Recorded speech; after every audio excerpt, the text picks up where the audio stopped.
Hey guys, Ricardo here and welcome to another blog tech tips. And of course in today's tutorial guys, in terms of screen captures, I'll show you how to make your screen captures full screen. So let me show you. For example, if you capture a screen capture by volume up and power, there you go. You notice it doesn't fill the entirety of the screen.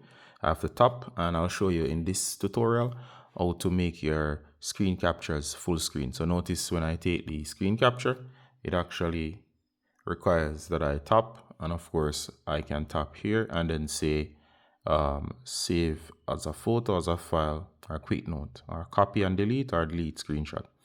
So of course if I go here I can say save to photos, and it's now gone to my photos. So if I go into photos, it will be there.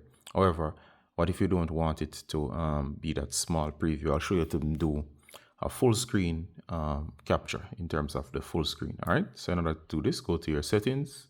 Once you're in settings, make sure you're on general. So if you're on any other option, go over to general. Then you're going to scroll down. You're going to see screen capture here, which is the option. So go ahead and tap on screen capture, and it says here full screen preview. Display screenshot in full screen view instead of showing a temporary thumbnail in the lower left corner. So you saw earlier, lower left corner.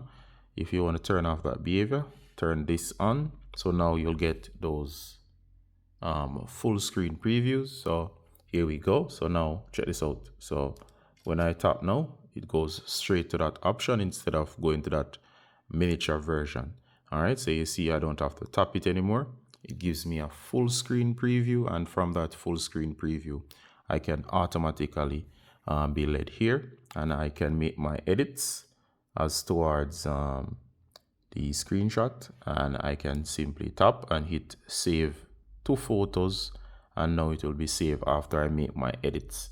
So that's a much better option than having that small preview there.